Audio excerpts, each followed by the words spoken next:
complex descriptions of a spherical Earth, parallel universes, and the atomic nature of matter, ideas which have become common doctrine amongst modern physicists and astronomers. How could such complex information be contained in a group of ancient texts barely larger than an average magazine? The answer is that the Kabbalah is written in code. Codes are used to conceal multi-layered complex information which would later be studied by medieval alchemists. Sir Isaac Newton and many leading scientists studied the rich occult sciences within the Kabbalah. There was a time when mysticism, religion, alchemy, astronomy, and astrology were studied as one Kabbalistically based tradition. Jewish physicist Albert Einstein conveyed pages and pages of complex calculations in a simple 5-symbol code. E equals mc squared. Modern-day quantum physics, chaos theory, and the notion of parallel universes can all be traced back to the original texts of the ancient Kabbalah. The higher secrets of the Kabbalah included instructions on how to kill a person with just one look. This is called the evil eye. The magical name for the evil eye is En-ha-Ra. In a wax cylinder recording made in 1921, we can hear British black magician and part-time espionage agent Aleister Crowley invoking the fallen demon angel Raziel and En-Ra-Ha, the evil eye.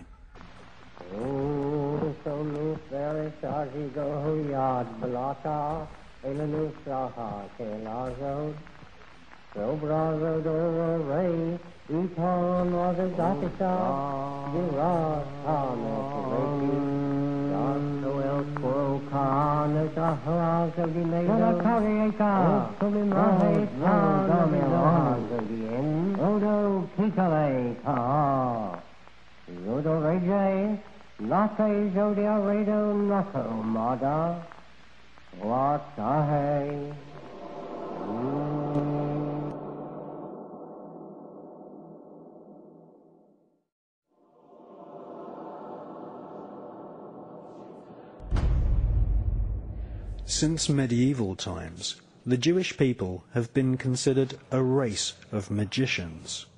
The biblical rabbis used shaman-type techniques to induce altered states of consciousness.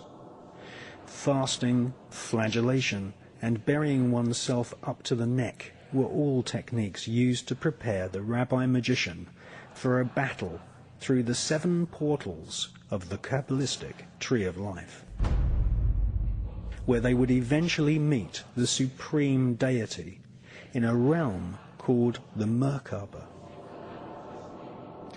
Ritual sex magic was also practiced amongst some Jewish cults. Many temples had holes in the walls so that rabbis could ritually sodomize a prostitute, a young man or a boy, and invoke the fallen angel Raziel as they reached sexual climax.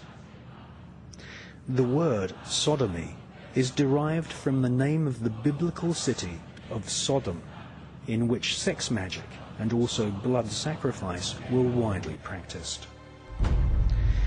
A strange version of vampirism, or blood drinking, is still practiced to this day by many rabbis who suck the blood from the freshly severed foreskin of newborn babies.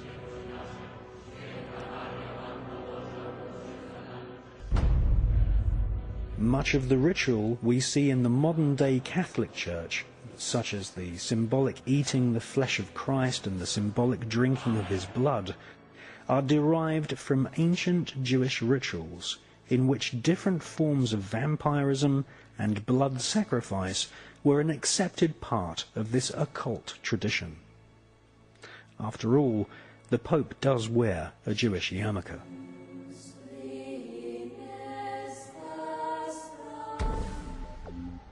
The collection of texts called the Kabbalah were eventually transcribed by Rabbi Isaac the Blind in Provence in the south of France during the 12th century. For the first time in its 6,000-year history, the ancient magical techniques of invoking fallen demonic angels and killing someone using the evil eye were put down on paper. The Kabbalistic writings of Isaac the Blind fell into the hands of a group of 9 French noblemen. These noblemen became known as the Knights Templar.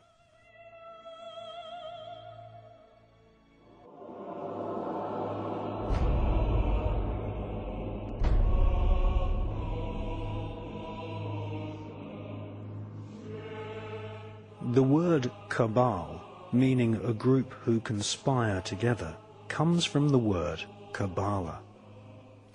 One such cabal, who were to later inspire a whole armada of black magic cults and Freemasonry, were the so-called Knights Templar. They laughingly called themselves the Poor Knights of Christ, but these men were far from poor. They deliberately styled themselves as monks so that they could go about their Luciferian Kabbalistic studies and conduct business without being taxed nor arouse suspicion from the Vatican.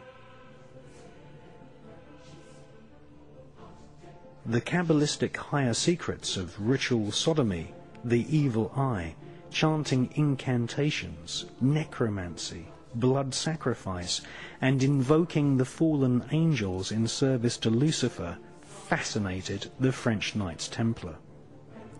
They realized that the Kabbalah originated in Palestine, and once they had realized that the Kabbalah was the key to untold spiritual magical power, they cunningly planned a bloody crusade to Palestine in order to search for more Kabbalistic and magical artifacts.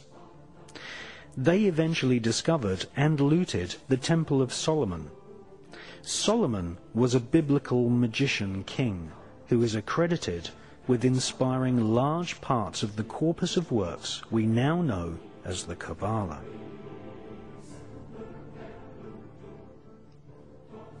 The Knights Templar arrived in Palestine with one main goal: to stop the Muslims from gaining any knowledge about the Kabbalah. Historical Islamic oral accounts from the 12th century testify to a sickening crusade of plunder, torture, murder, and sexual depravity. The Knights Templar, once they had discovered the magical teachings of the Kabbalah, were dedicated utterly to destroying its origins so that they might hold its secrets exclusively. Archaeologists have found ample evidence of tunnels constructed by the Templars in Jerusalem. They are widely believed to have found and brought back to Europe the fabled Holy Grail. The so-called Holy Grail is actually a set of higher magical teachings. It is not an object, but a piece of information. Utterly Kabbalistic in its origin, the Holy Grail is the highest Kabbalistic secret. That is, that physical matter can be transformed molecule by molecule by the use of incantations of ancient Hebrew letters and numbers, and that the nature of reality is really an illusion.